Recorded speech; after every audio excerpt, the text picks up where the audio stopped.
La mort d'Esclados le Roux.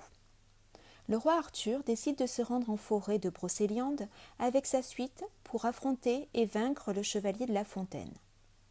Mais Yvain rêve d'accomplir cet exploit seul, car le sénéchal Queux l'a vexé par ses moqueries lorsqu'il avait promis de venger Calogrenant, son cousin germain.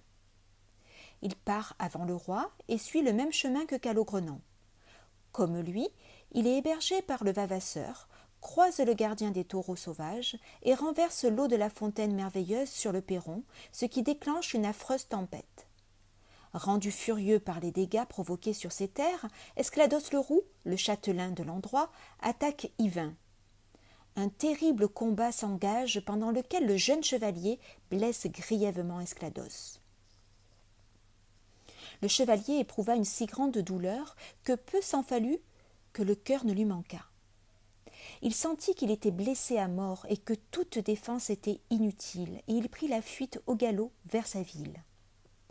Le pont était abaissé et la porte grande ouverte. Messire Yvain éperonna de toute sa force et le poursuivit.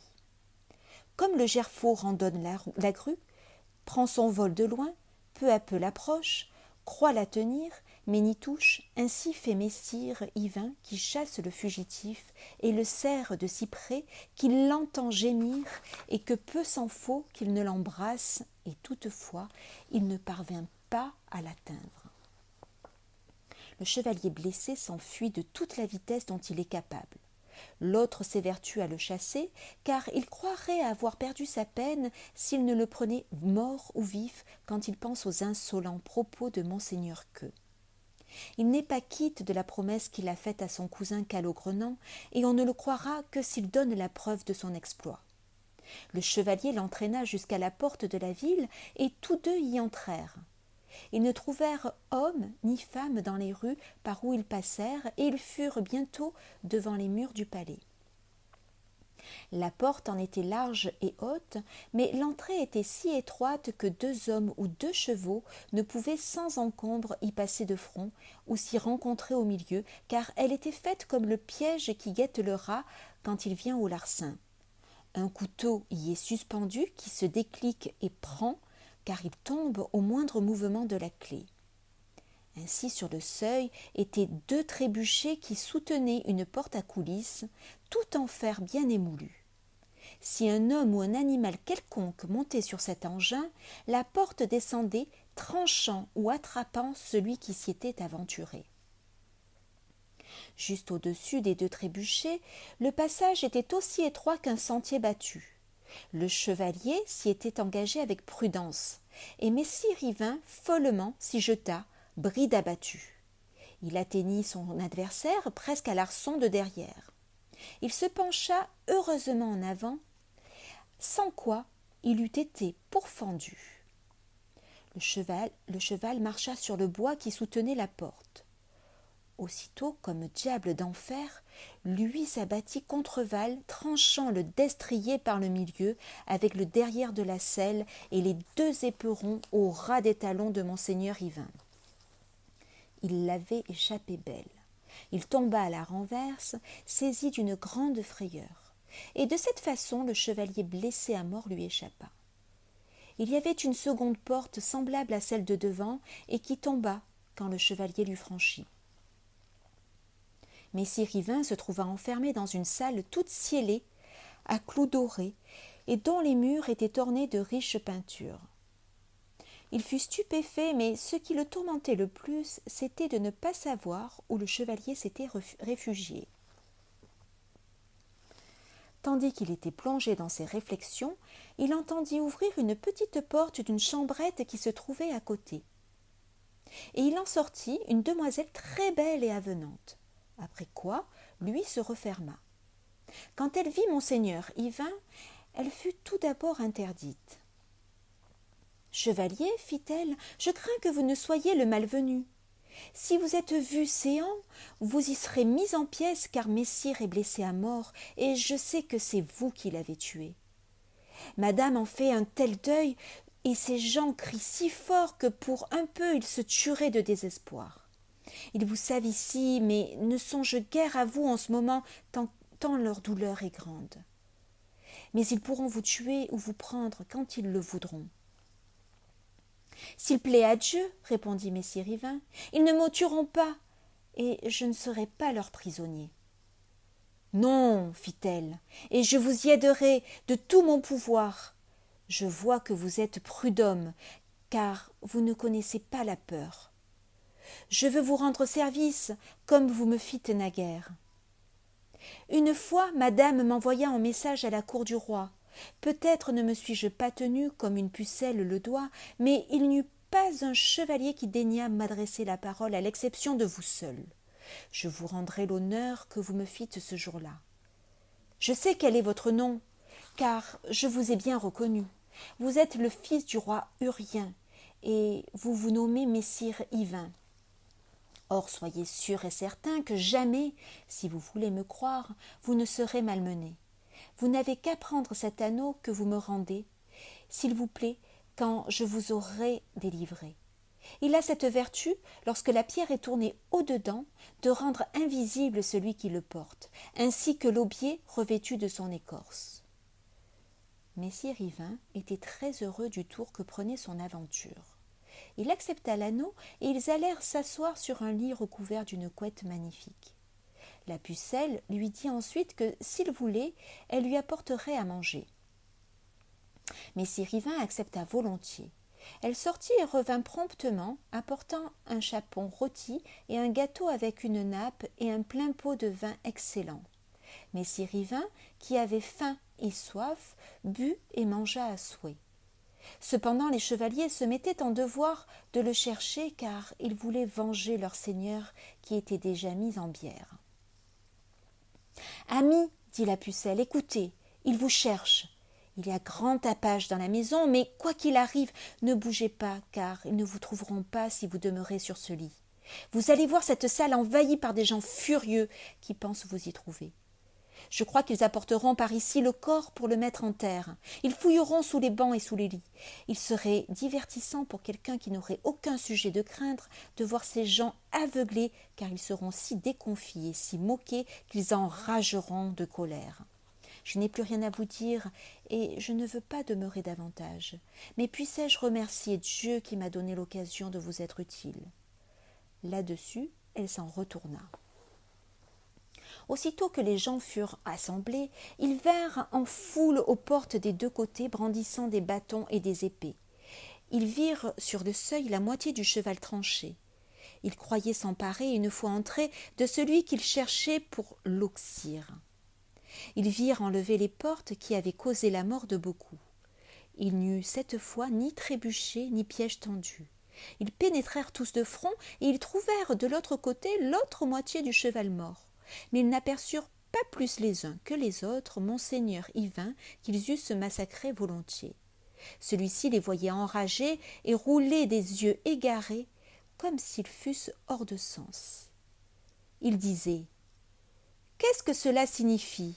Il n'y a pas d'huis ni de fenêtre d'où l'on puisse s'évader, à moins que d'être un oiseau, un écureuil ou une belette, ou telle autre bête aussi petite ou plus encore, car les fenêtres sont ferrées et les portes ont été fermées dès que messire eut déguerpi. Le meurtrier est ici, mort ou vif, car il n'est pas demeuré dehors. Il y a séant plus de moitié de la selle, et nous ne trouvons que les éperons tranchés qui lui tombèrent des pieds. Mais trêve de bavardage, cherchons dans tous les coins, car il est certainement ici. Ou nous sommes tous enchantés, ou c'est que le mot fait nous l'a ravi. » Et tous, échauffés de colère, ils cherchaient dans la salle, frappant sur les parois, sur les lits et sur les bancs, sauf sur la couette où ils gisaient. Ils fouillèrent et fourgonnèrent partout, comme des aveugles qui cherchent à tâtons. Tandis qu'ils allaient battant les lits et les escabeaux, parut une des plus belles dames qu'ait jamais vue créature terrienne. Elle était si folle de douleur que pour un peu elle se fut tuée. Elle poussait de grands cris, puis, n'en pouvant plus, elle tombait pâmée. Et quand elle s'était relevée, elle recommençait à déchirer ses vêtements et à tirer ses cheveux. Rien ne pouvait la consoler, car elle voyait devant elle son Seigneur qu'on emportait en bière. L'eau bénite, la croix et les cierges allaient devant avec les dames d'un couvent, puis venaient les textes et les encensoirs et les clercs qui donnent l'absoute à l'âme infortunée. Messie Rivin vit le deuil, entendit les pleurs qu'on ne saurait décrire.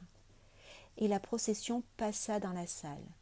Tout à coup, la foule se pressa autour de la bière, car le sang vermeil s'était mis à sortir de la plaie du mort, et c'était la preuve certaine que le meurtrier était là.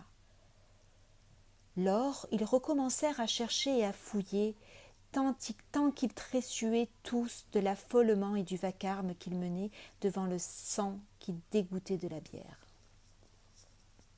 Messie Rivin fut frappé et poussé dans l'endroit où il gisait, mais il ne bougea pour autant. Et les gens enrageaient de plus en plus, s'émerveillant devant ces plaies qui se rouvraient et saignaient. Ils ne savaient à quoi s'en prendre, et chacun disait « Celui qui l'a tué est parmi nous, et nous ne le voyons pas, c'est merveille et diablerie. » L'étrangeté de ce spectacle redoublait la douleur de la dame qui s'écriait « Ah Dieu, ne trouvera-t-on donc point l'homicide, le traître qui m'a tué mon bon mari, le meilleur des meilleurs, devrais-je dire. Vrai Dieu, ce sera ta faute si tu le laisses ainsi échapper. Je ne saurais blâmer autre que toi qui le dérobe à ma vue.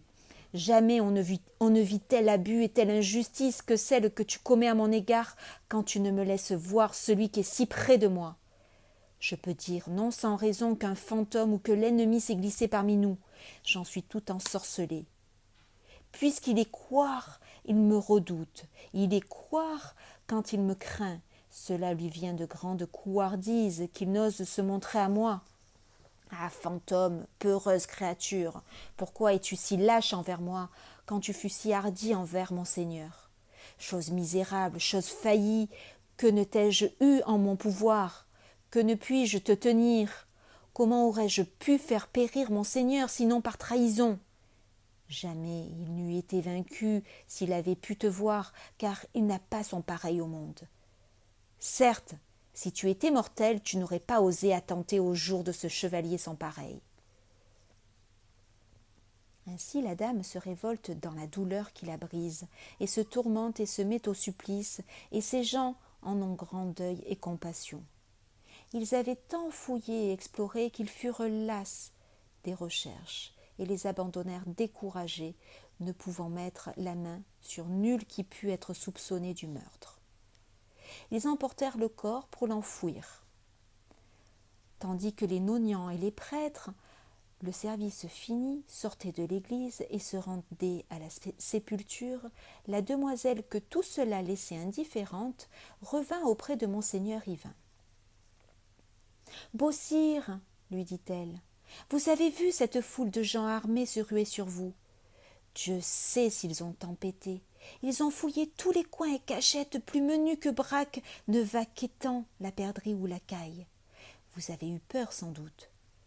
Plus que je ne pensais, ma foi, mais si cela se pouvait, je verrais volontiers la procession et le corps par quelque pertuis ou fenêtre. » Mais ce n'était pas au corps ni au convoi qu'il portait intérêt. Il eût voulu qu'ils fussent tous brûlés. Lui en eût-il coûté 1000 marcs, que dis-je, 3000. Il demandait à voir la procession pour regarder tout à son aise la dame du château. La demoiselle le mit à une petite fenêtre, heureuse de s'acquitter envers lui de ce qu'elle lui devait. La procession passa. La veuve continuait sa plainte à haute voix. « Beau sire, disait-elle, Dieu ait merci de votre âme. Aussi vrai qu'à mon escient jamais preux assis sur selle ne vous valut autant en vaillance qu'en courtoisie. Largesse était votre ami, courage votre compagn. Que votre âme soit en la compagnie de saints, beaux, doux sire. » Là-dessus, elle se frappe et déchire ses vêtements. Messie Rivin se retient à grand-peine de courir l'en empêcher. Mais la demoiselle le supplie et lui enjoint de n'en rien faire. Vous êtes très bien ici, dit-elle. N'en bougez jusqu'à temps que sa douleur soit calmée, et laissez partir ces gens, ce qui ne tardera guère. Si vous vous conduisez selon mes conseils, il en résultera grand bien pour vous. Demeurez ici pour voir aller et venir les gens qui passent, mais gardez-vous de toute imprudence. Le sage couvre ses folles pensées et tâche, s'il peut, à exécuter les bons desseins. Ne mettez pas votre tête en gage, car on n'en prendrait pas rançon, et soyez attentifs à bien suivre mes avis. Restez en paix jusqu'à ce que je revienne. Je ne puis demeurer davantage, car si l'on me voyait mêlée aux autres, l'on me soupçonnerait et je serais rudement gourmandée.